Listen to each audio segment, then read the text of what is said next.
I'm joined today by Amy O'Brien, Global Head of Responsible Investing, Nathan Shetty, Head of Multi-Asset, and Christina Hastings, Head of Sustainability at Natural Capital. Welcome all, and thank you for taking the time today to provide your thoughts. So about the survey. The survey included 800 global investors and consultants spanning North America, Europe, Middle East and Africa, and Asia Pacific in October and November 2021.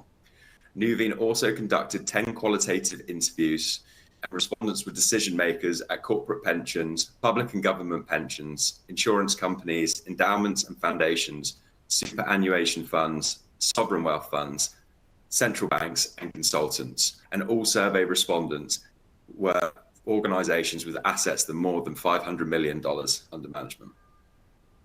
So let's start by touching on some of the findings that really stand out to the experts. Nathan, can we start with you and your perspective on market findings, please? Thanks, Sebastian. As Sebastian mentioned, our annual survey covers a lot of ground. It covers a lot of themes and concepts. And this year's survey, the unifying theme is that we're in a climate of change. As Sebastian mentioned, that climate of change represents or shows up in multiple areas, from markets to the environment and net zero, social impact, social inequalities. My remarks are going to focus primarily on the markets section and some of the insights that we were able to draw from this survey. Now, this first slide summarizes the more strategic implications of the survey results. How are institutions thinking about achieving their long-term objectives? Now, relative to 2 years ago, and that's an important point, but relative to 2 years ago, 66% of our institutions that we surveyed think that extreme events might possibly adversely impact their portfolios, at least more so than 2 years ago. Another 51% think that fundamentals are actually losing their relevance, and 64% are considering revamping the way that they ultimately construct their portfolios in order to meet their long-term objectives. Now, when I thought about this summary of strategic implications, it wasn't terribly surprising to me, at least the results were terribly surprising to me, but it does highlight that these are all interconnected. And they're interconnected because they're reflecting some key underlying market dynamics and themes that we're seeing. The first of which is, right now we're experiencing a lot of inflationary pressures, global inflationary pressures. And we're experiencing those inflationary pressures with nominal rates still quite low, which means real rates are at historic lows. And this has created a backdrop of financial repression. And this backdrop of financial repression has clearly influenced a lot of the survey results that you're seeing here. The second theme that I think underpins these results is that central banks and governments have a much greater influence and hand in markets than they did 2 years ago. We've just come through the pandemic, and central banks and governments stepped up to the plate, deployed a significant amount of stimulus in order to manage some of the fallout from that pandemic. But with that severe policy response, on the back end comes a rising risk of policy error. And I think this has definitely contributed to the risk of extreme events, not to mention some of the second and third order effects that you would see as a result of these policy decisions. And then the final underlying theme is that asset allocators and owners are really starting to embed non-financial themes and ideas into their portfolio construction. There's a much greater recognition of climate risk being an investment risk, and some of the social inequalities contributing to or detracting from portfolio performance.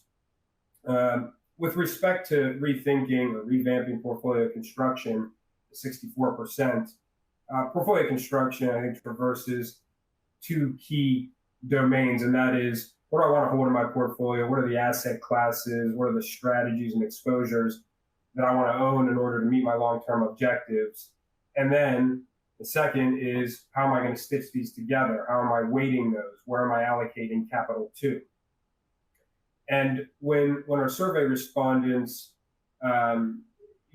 struck their response here to this question, I think it was done through three different lenses, or a combination of these three lenses. The first of which is return. We're in a lower forward-looking return environment. Those of you that have seen our webinars before have heard me say this. I've said it for years. We continue to be in a low return, at least on a forward-looking basis, return environment. Valuations are somewhat stretched. Of course, they've come in a bit, but by historic standards, they're still stretched valuations. We've got low interest rates, but rising. And all of this is complicated by an inflationary backdrop, which has led to institutions thinking through that second lens, which is risk. And in order to combat this lower forward-looking return environment, they've been forced to take on more risk. We've seen institutions own more equity beta. They've actually increased duration to some extent and gone lower in credit quality. So what this means is that they own a lot more risk. And through that process, I think there's great recognition that the key ballast, sovereign bonds that have been used to mitigate portfolio risk, might not do the job in the future. So that leads to rethinking portfolio construction. And then finally, the third lens is more of a non-financial one. You can't really distill everything into expected vol or expected return. There are ESG considerations, and more we're seeing capital owners wanting to integrate those into their portfolio construction approaches. Amy and Christina, they're going to shed light on some of the survey results and what that means for portfolio construction. Just a brief comment on the last result on this about fundamentals losing their relevance. I do think that this is very much reflecting the influence that macroeconomic factors and geopolitical risks are playing in terms of risk and return, much more so. It's overshadowing that fundamental bottom-up stock and bond picking. And again, it's a little bit more evenly split at 51%. But to my mind, that is really what the survey respondents were replying to. If you could go to the next slide.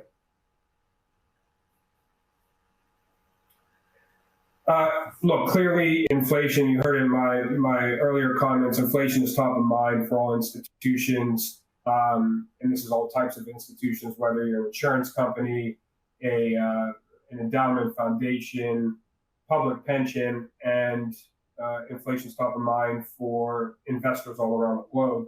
So we felt that it warranted some special attention, given that this is a risk that we really haven't had to deal with in the better part of a generation. Now, when we designed this survey, we asked questions around institutions and the types of risks they wanted to either increase or decrease over the next 12 months. And I want to point that out because it's a bit of a nuanced question. Rather than simply asking, where are you reallocating capital? Are you increasing capital to this asset class and taking away from that asset class? By asking in this manner, we're starting to understand the intent behind those headline asset class shifts, which is quite important. And as the results show, it looks like in this cross-section of respondents, the 800 respondents, they're quite comfortable with market risk. They're pretty comfortable with their with the credit risk that they own and the quality of weighted average quality of that credit risk. They're a little bit skewed. They're a little bit skewed toward taking on more liquidity risk, and I think this makes a lot of sense. It coincides with the increase in privates that we're seeing, and then the most interesting result here of this survey is inflation risk, and over 61% of the respondents are looking to mitigate inflation risk over the next 12 months. Now, had we asked these same questions 24 months ago, I think you'd see the mirror image on that inflation risk mitigation. I think most institutions were actually concerned with disinflation or deflation. So this is a very interesting result. For me, there's two key takeaways here. One is institutional investors they're long-term. They have a longer-term type time horizon. So if 61% are looking to mitigate inflation risk over the next 12 months, that's a strategic decision. That's a decision to be made for the medium to long term and could be indicative of us entering this new inflationary regime. The second key takeaway of these results, I'd say, going back to 64% thinking about revamping their portfolio construction, is that this is a primary factor in driving that response. Our research shows that the bond equity correlation is very much dependent on the inflationary regime. And so if we are entering a new regime, not necessarily hyperinflation, maybe even the sort of 4%, 3-4% type range, the bond equity correlation can flip positive, which means we need to source diversification elsewhere. Again, we need to rethink how we're constructing portfolios. We can move on to the next slide.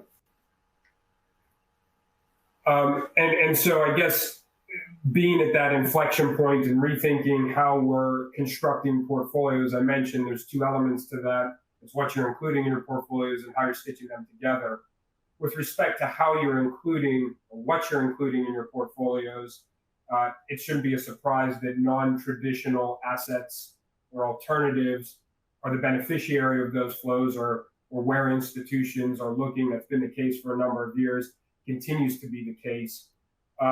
Looking at these results, the most commonly held alternatives exposures, and I'm simply defining those are as ones where our respondents, 50% or more of our respondents have an allocation. So infrastructure, private credit, private equity, and real estate. Of those, private credit has seen the largest increase year on year, from 62 to 72% representation in our cross section of participants. Two interesting things here. One, I think this confirms the desire to mitigate inflation risk. And to explain that, the largest subsector of private credit is direct lending. And direct lending is done in floating rate structures. And as many of you know, floating rate instruments tend to correlate very highly with inflation. So that makes a lot of sense. Second area is this reach for yield. Institutions have been reaching for yield for many years, going back to that financial repression regime that I mentioned earlier. 75% of our respondents said that they continue to reach for yield. And of that 75%, 60% are turning to private credit to actually close that gap. So that's where you're seeing this boost from 62 to 72%. A bit more of a paradox, should I say, are the less represented alternatives, commodities, timberland, and farmland. They were also the ones that saw the biggest net decline year on year. And the reason, to my mind, that's a paradox is that they are considered real assets. All three of those have inflation hedging properties. So I think this is really a reflection of a reallocation within non-traditional or alternatives allocations, because we're seeing the total allocation of alternatives staying constant to increasing over time. So it's a reallocation. That reallocation, I think, is being driven by an element of performance chasing. Commodities, timberland, and farmland on a 5 or 10 year basis really haven't performed to the extent that we've seen returns in public markets or some of the more common private markets like private equity and credit. That being said, I suspect that as this new inflationary regime settles down and sets in, we'll start to see flows and an uptick in commodities, timberland, and farmland, or larger representation going forward in institutional portfolios.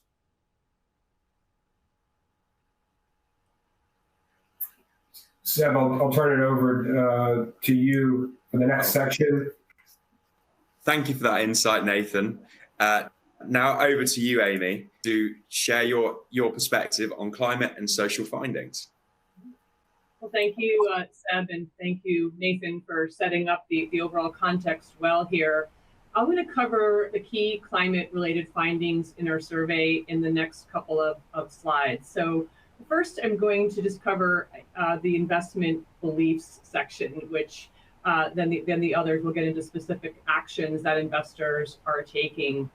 So as you can see from this slide, the overwhelming majority of our respondents had strong agreement on these three statements about climate risk being investment risk, the transition to the low carbon economy being inevitable, and that this transition presents new types of investment opportunities. I mean, I think we've all been living in this climate of change, physical climate of change, and extreme weather events have led to greater human and economic costs over the past several years, and they've been very poignant. So they've been affecting assets, company level, state level, municipality level, and in federal governments and communities in which we invest globally. And so I think many of these results are informed by that. And we've been keenly aware of investor interest in getting a better handle on the risk, this physical risk and transition risk by the unprecedented inbounds that we receive from clients and other stakeholders on new types of measurement of climate risk. But this slide, I just want to call attention to where we had the strongest agreement or strongest results. We're on this topic of this presents new opportunity.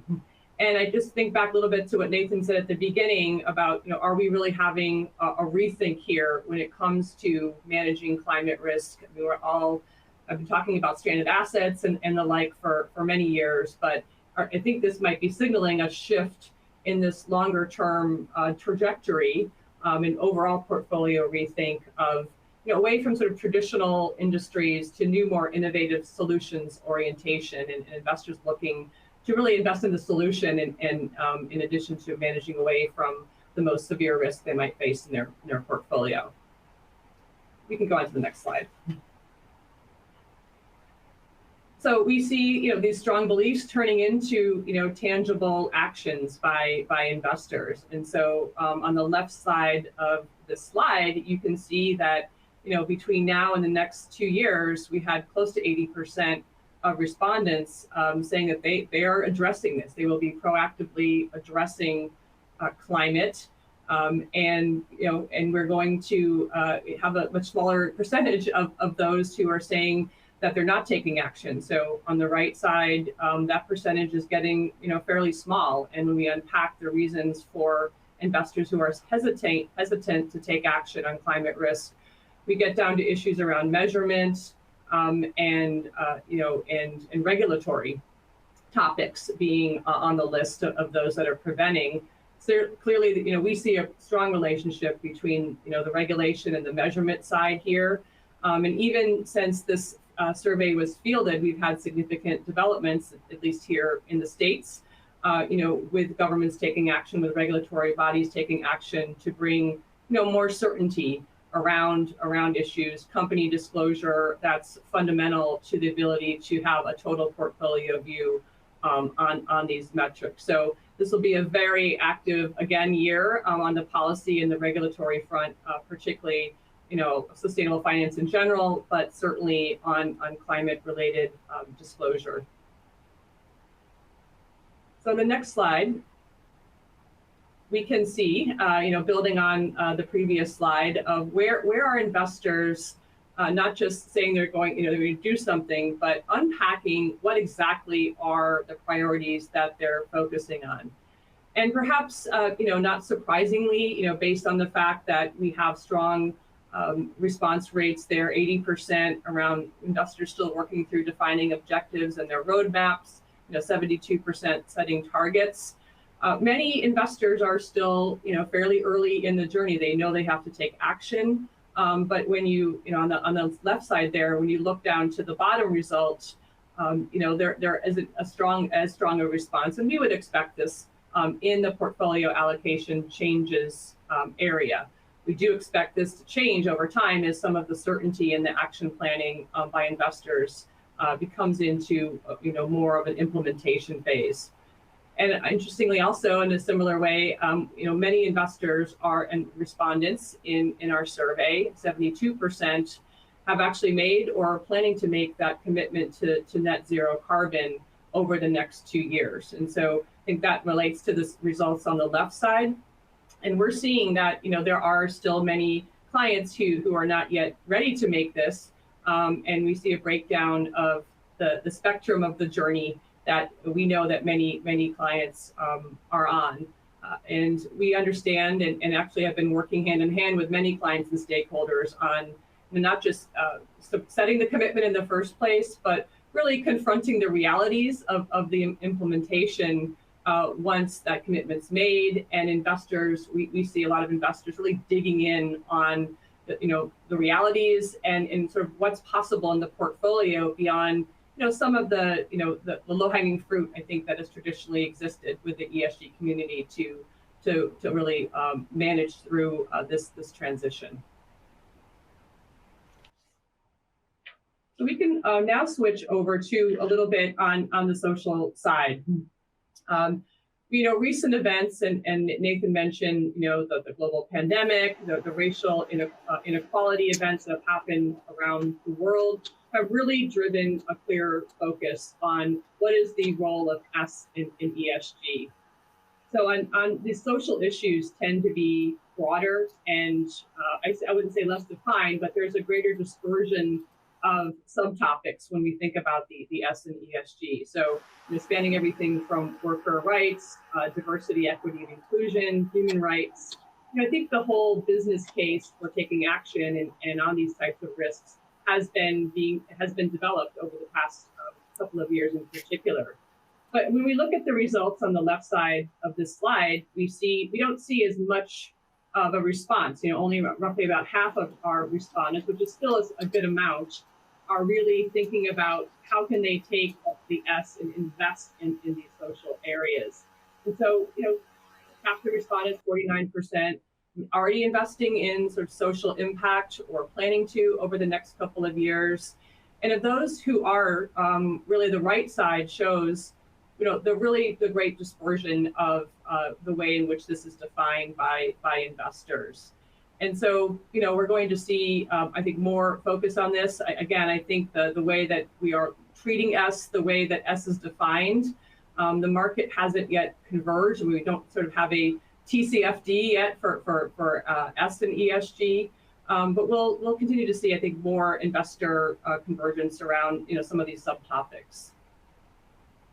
So now to spend the next couple of slides on, we spent on the other slide was about how we invest in the S and ESG, but turning our focus, the survey also addressed what about DE&I in particular, so sort of one of those S subtopics, and how does that really manifest itself in manager selection. And so we now have, we asked some questions in the survey around sort of investment beliefs related to these topics. And we have close to 2/3 of our institutions agreeing and only 9% disagreeing with the statement around diverse portfolio management teams delivering better investment outcomes. And we are beginning to see this popping up in terms of our own experience with, frankly, the kinds of RFP questions that Nuveen gets, and I know many others are getting. We're seeing the information gathering phase, but we're also seeing here among consultants and asset owners, we are getting more than half of respondents saying that there's somewhere between a deal breaker, a tiebreaker, and consideration. So I think we will definitely begin to expect more momentum here. The market is still in, I think, an information gathering phase when it comes to this. And overall, once we see asset owners perhaps taking as much direct action and sending mandates, the like of the net zero commitments to the market, we'll see even more movement with these types of factors in investment decision making. We can move on to the next slide. So this is where I will conclude, but as we look into some of the crossover answers and where we saw convergence, We were looking at the categories of respondents when it came to the questions around social and DE&I in particular. And so we see this overlap, I guess, to be expected between interest in investing in social impact and the manager selection. But we also see that there are a couple of subcategories here where the response rates in several of the client segments are really strong when it comes to this. And in particular, our results indicate that insurance companies, North America, and we have corporate pensions in the APAC region really jump out as particular client segments that have a strong interest in this compared to the kinds of responses we saw for the climate. So I can only hypothesize here, and in terms of Nuveen, we are owned by TIA and an insurance company. I think in the case of the results there, that indicate that many times the social investing mandates or the philosophy comes from a strong link to corporate social responsibility efforts, a strong desire to do well in the community stakeholder engagement. And in the insurance industry in particular, in the US, of course, where I'm based, there's been, I think the insurance companies have also followed a CRA-like a philosophy when it came to being very proactive on certain types of social and community-oriented investments. So those are just a few of the highlights of the E&S topics in the survey. We certainly encourage you to learn more by going through our material, but I'll hand things back over to Seb at this point. Great, thank you so much for sharing your thoughts there, Amy. So investors are facing low interest rates, rich valuations, and inflation, but they still need to meet their obligations. So in this environment, standard portfolio construction techniques are not likely to work. So what should investors do? What can investors do? Nathan, maybe you can help with this one. Sure. So, and my perspective is very much aligned to top-down perspective and aligned with how capital allocators and owners are thinking about it. I think the last sentence in this quote is very telling. Everybody's having to shoulder more risk just to achieve their objectives. It's something that I mentioned in my earlier comments, but it's certainly one of the levers that can be pulled in terms of portfolio construction. If you need to solve for lower returns, just take more risk, assuming that there's some linear relationship there. That's the easiest thing to do. It's what we've seen most institutions have to do.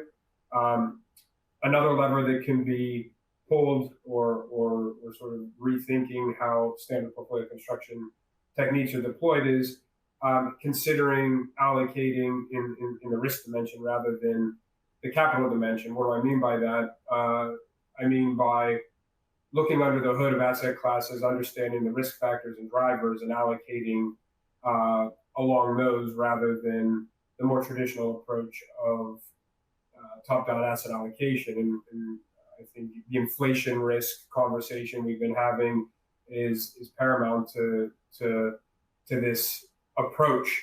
What this ultimately leads to, and being able to embed risk factors in your portfolio construction decision making, is ultimately you will reduce reliance on domestic equity beta. You'll own more real assets and non-traditional assets. The third lever is to remove some of the more common constraints in portfolio construction. Here I'm thinking about leverage and liquidity. Some very prominent public plans have levered the entire portfolio. I think the flows that we're seeing into private markets and alts is in some part a function of being able to obtain efficient leverage. And then, of course, on the illiquidity side, earn that illiquidity premium. That also coincides with moving into privates. And then finally, this isn't for everybody. I'm not promoting market timing per se, but being a little bit more dynamic in your top-down asset allocation contributes another source of value add. This is different than striking a set forget long-term strategic asset allocation and simply relying on the intra asset class value add or alpha to add incremental return. So those are the four things I'd be thinking about in dealing with this low return environment, and certainly one with the inflationary pressures that we're seeing. Excellent. Thank you very much, Nathan. And just a quick one to the audience. If you do have any questions, please send them in and we'll try to get round to them at the end. So moving on, we had another point here, which is a lot of investors have been moving money to private markets. Sort of why is this? Christina and Nathan, again, I wonder if you could help expand on this. I'm pretty warm, so I'll keep going and then turn it over to Christina. Look, I think the most obvious one is returns have been compelling. Returns have been compelling in a somewhat low return environment, so privates continue to be the beneficiary there. A less often cited rationale, I think, is that privates and alternatives generally really aren't benchmark bound. Institutions, by and large, have been implementing and moving toward this barbell approach, obtaining exposure passively and cheaply, and barbelling that with ultra high active or alternative strategies. And privates, by and large, there is no benchmark you can own or benchmarking mechanisms, but there's no investable benchmark for those sorts of strategies. And I think that's appealing for achieving that high active cohort of strategies that institutions are looking to add to their portfolios. There's value that can be generated in privates and alternatives that simply can't be achieved in public markets. There's an origination function, so private investors need to go out and actually source an investment that has value. Operational alpha comes to mind as well. There's, and I think we'll probably touch on the ability for private investment to be impactful, but you can extract some operational alpha, make companies more valuable.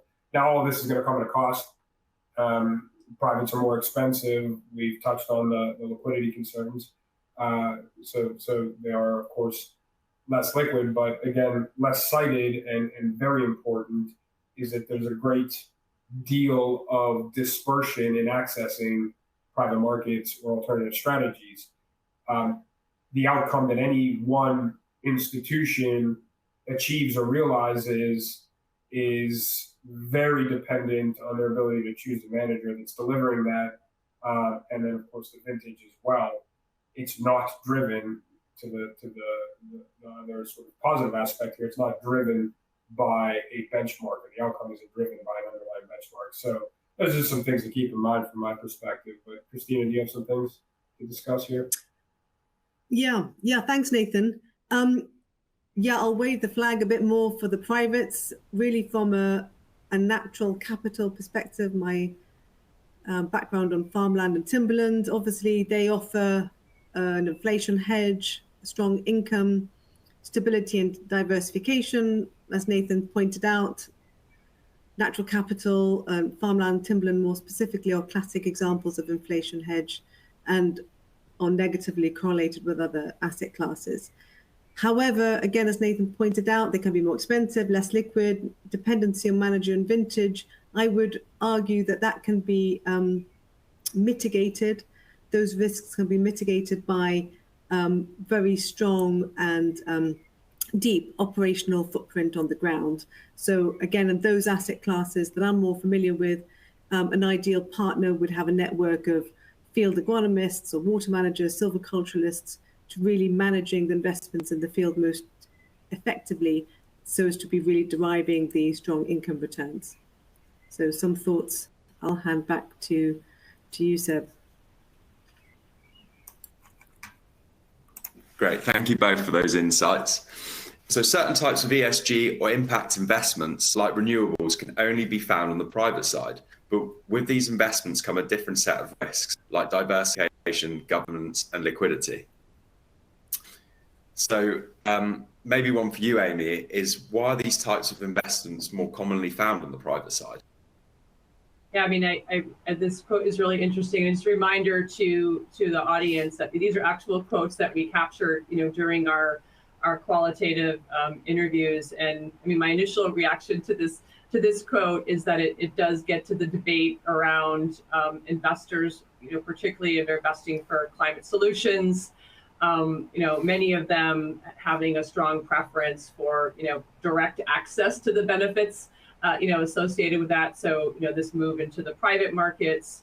But at the same time, we've had a strong development of the green bond market. So we've certainly seen a lot of investors and different types of investors want to access the public markets for exposure to renewables. But I think this is also, this question is ripe for Christina's input, on that.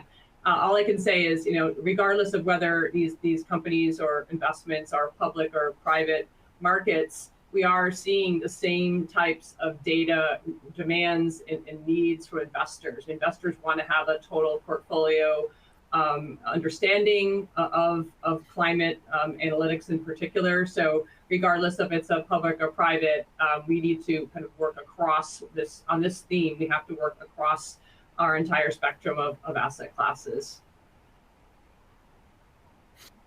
Excellent. Thanks, Amy. And just another quick question that we have, a qualitative question that you had in response to your survey. We just saw the SEC proposed rule around climate disclosures for publicly traded companies. Could you talk about the future of regulation and mandated disclosures for private market investments? Amy or Christina, feel free to chip in on this one. Yeah, I can take a stab. I saw the SEC announcement, and all good. My only comment would be I'd hope that there's some alignment with the EU taxonomy and EU SFDR, which is already in place, and the EU's already finalized its RTS, which is to be implemented in 1st of January 2023. I think that I think it's a really exciting space to watch. It's quite daunting, but I think it's an exciting space. I mean, certainly I'm based in Europe, so I'm more familiar on the SFDR. The regulations around disclosure are fairly defined. There's stipulation of the sort of criteria to adhere to regarding both positive impact as well as criteria on do no harm. Now, by that, it's kind of secondary criteria, which might not be your desired impact, but it's still, one needs to monitor those secondary implications of one's investments, or externalities, if you will. So that's quite an interesting spin, yet to see if SEC mirrors that.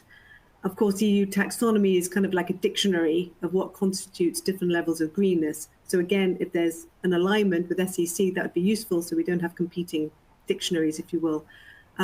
What does this mean? Well, impact-wise, I think it means there'll be a dramatic increase of transparency. Already, SFDRs are obligating quite a lot of website disclosures, which is new in this latest regulation. So that's one. Second, of course, their objective is to reduce greenwash and exaggeration, and I think it will have that effect because of the fear of being audited. And the third one, which is the interesting one, which is where the do no harm criteria comes on, is I think it will force investors to think a little bit more holistically. So not just looking at a primary impact, such as climate and carbon emissions, but also looking at other implications on water pollution or circular economy and so on. So to have a more rounded objective of what that ESG impact will look like. So some thoughts for you on the future regulation. Excellent. Thank you very much for that. So moving on to the next slide. Offsetting carbon has the potential to be a big market, especially as some investors start to think about negative zero targets. So how do you get there? How do you intertwine top-down allocators versus bottom-up implementations of low carbon or ESG? Anyone feel free to chip in on this one.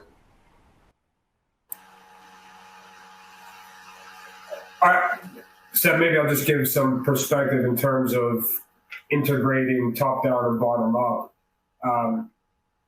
Maybe less purely from an ESG perspective, but most institutions right now are implementing their ESG policy by allocating to managers who are then implementing that policy, target, impact, or otherwise at that level. Ultimately, it's aggregated up and is expected to flow through and represent either targets or objectives at the total plan level. If you have those targets or objectives by whatever metric at the total plan level, it's possible and actually quite likely that there's an inconsistency between the two. But this isn't just an ESG issue. You find this with any even traditional factor where your active managers are delivering a factor profile that might deviate from what the top-down desire or perspective is, and it's just an iterative process to deal with it. I guess from a practical ESG perspective, Amy, I know you work quite closely with our GA, and implementing this does require some thoughtfulness and has some nuance to it. I mean, my perspective on this topic, I mean, in the experience that we're having implementing the net zero carbon commitment of the TI general account, which, is a $300 billion account across real estate, real assets, a huge fixed income book, where this is really where net zero commitments are starting to turn into, reality of implementation. And so there are quite a few practical nuances to implementation.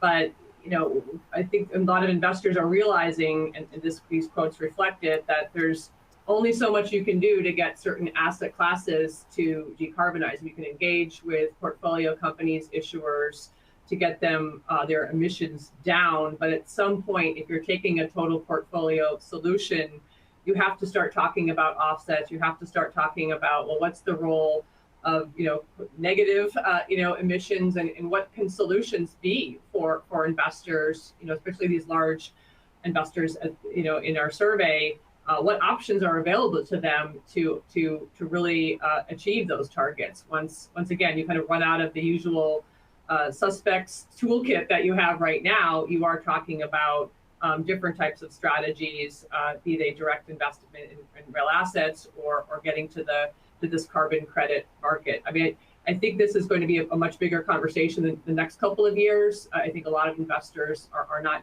going to carbon credits initially for their net zero commitments, but wanted to pass this over to Christina for some additional perspective.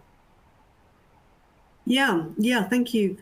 Yeah, I guess this is again where on a private side, it's one has a bit more influence, a bit more control. So again, on a natural capital perspective, we're able to influence operational decisions and hence the resulting impact of carbon emissions and the overall natural capital footprint. Of course, it's not, influence is the word, is not excessive control, but there is a good amount of influence, so that helps. Secondly, of course, we can influence a long-term strategic vision of the asset and the overall kind of carbon vision of that. Of course, it comes with responsibility, reputational, regulatory, and so on. My other thought is that, of course, on a natural capital perspective, the farmland, timberland perspective are well placed in the carbon discussion because of the intrinsic nature of the asset class in general. But it doesn't mean that one can just rely on the intrinsic nature of the asset class. Of course, there's removals within a timberland portfolio and some on a farmland level, but it's, and certainly our asset class is trying to go beyond that intrinsic nature, which means trying to be transformational, means understanding the baseline of the carbon emissions.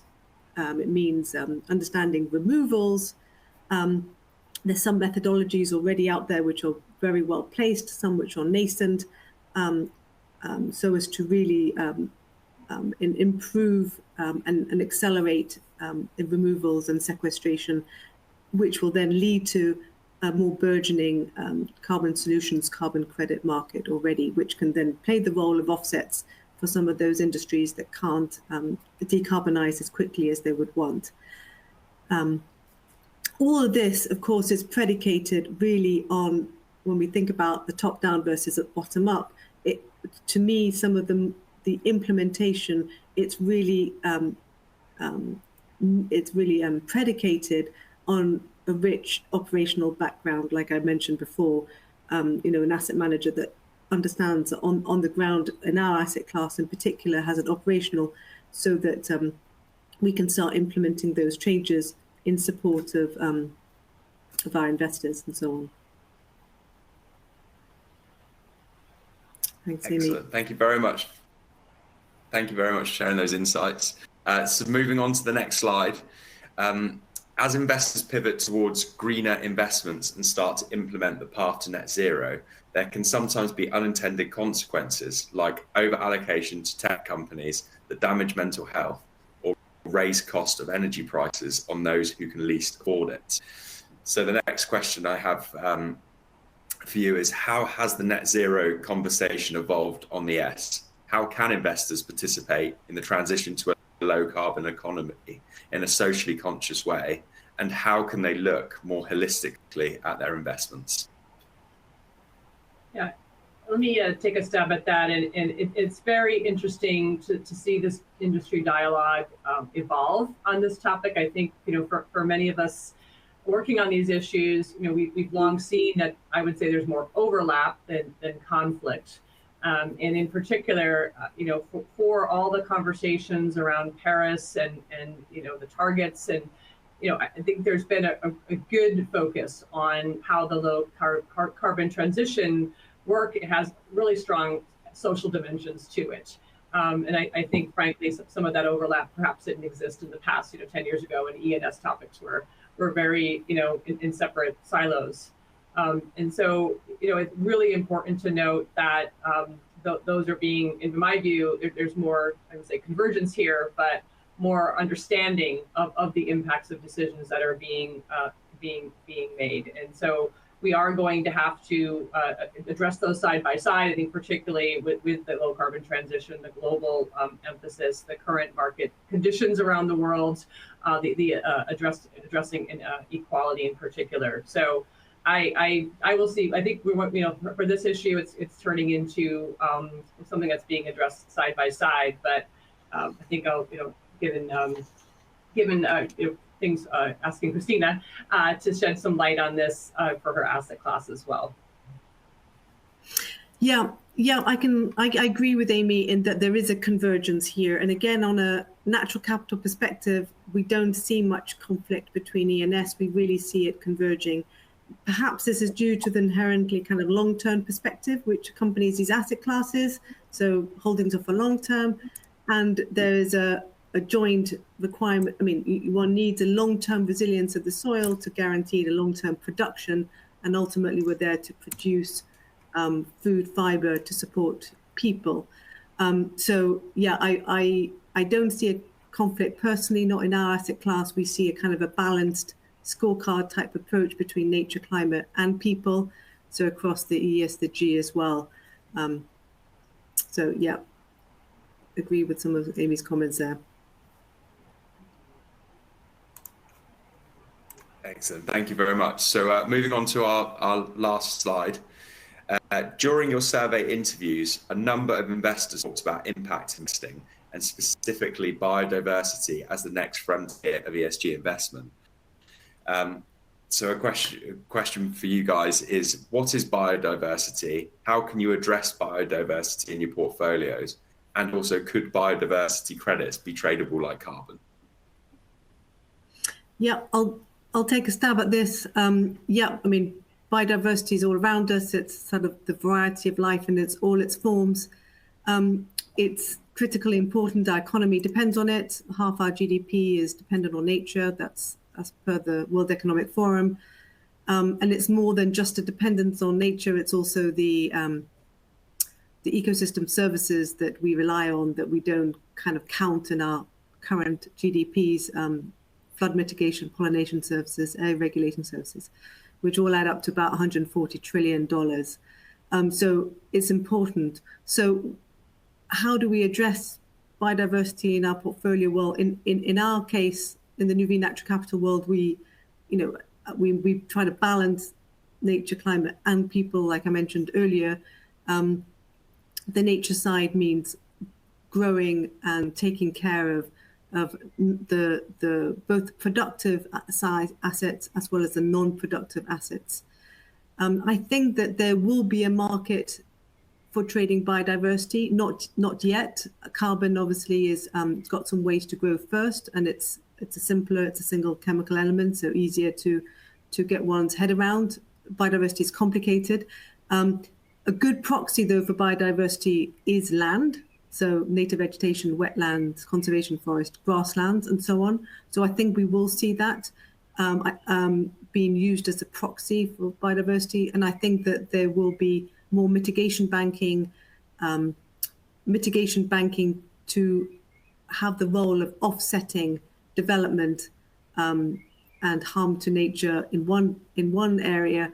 And mitigation banking might offset that, if you will, by restoring another wetland or somewhere else.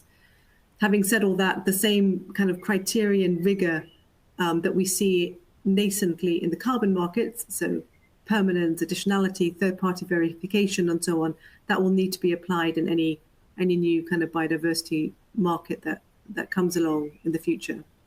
Thanks. Excellent, thank you very much. So now moving on to the Q&A. I'm sorry for the audience. It looks like we only have time for one question, but if you do have any more additional questions, please send them in now, and Nuveen's team will come back to you via email and answer any questions that you may have.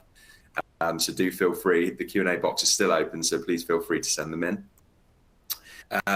So one question we do have here from the audience is, can you touch on the potential risk of food prices or risks in general due to the conflict in Ukraine? Christina, perhaps this is one for you. Yeah, I can take that. So yeah, rich question. I think there's three factors influencing food prices. There's obviously the importance that Ukraine and Russia played before collectively in food exports. So 30% of world's wheat came from Russia, Ukraine, and actually 12% of calories traded worldwide came from those two countries. So the disruption is pretty immense. It's already yielded food spikes. Wheat prices are 25% higher than they were pre-war, and noting that the prices of wheat were already very high versus previous years. So that's one influence. I mean, that's one consequence. Consequence two is that the freight prices have spiked. So container prices are some 800% higher on some shipping routes than they were in 2019. It has spiked. It did spike before the war. It spiked due to COVID, labor shortages, uncertainties, and so on. But the war has kept that spike high on freight. That's important. That affects all the full global supply chain. Third consequence is on fertilizer prices. This is quite concerning because 30-40% of fertilizer came from Russia and Belarus combined. That will have an impact on next year plantings, future plantings. That could have quite a consequence on global food production in the next year or two. Short-term consequences, trade routes are changing, local instability in the markets most dependent on the flows from Ukraine and Africa. I think Egypt had something like a 80% dependency on its wheat from Ukraine and Russia. Food spend as a percentage of individual income will increase. I saw that sub-Saharan Africa is jumping from 20% spend on food to 35%. And long-term implications will be interesting to watch. There could be some positive ones, but there could be some negative ones around protectionism, buildup of strategic stocks, hoarding, shorter supply chains, and so on, which all will impact us on a global flow level.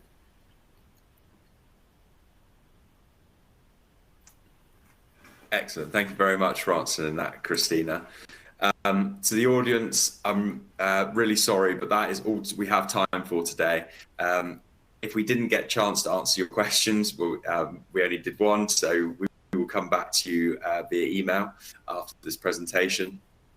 To the panelists, Amy, Nathan, and Christina, thank you so much for your time and joining us today. It's been a really interesting discussion, and the survey results have revealed a lot of opportunities for investors.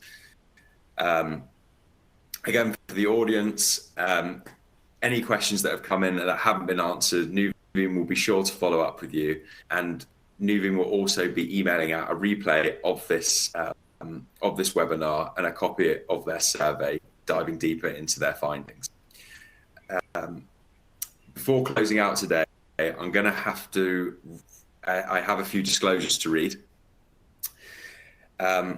So the views and opinions expressed on today's call are those of the presenters as of April 7th, 2022, and may change at any time based on market or other conditions, and there is no assurances that any predicted results will actually occur. Any holding information discussed are as of the most recent quarter end and are subject to change without notice. Financial professionals should independently evaluate the risks associated with products or services and exercise independent judgment with respect to investing. So that concludes today's webinar, Portfolio Construction Strategies, 2/3 of Investors Plan a Rethink. What's next? Thank you for joining.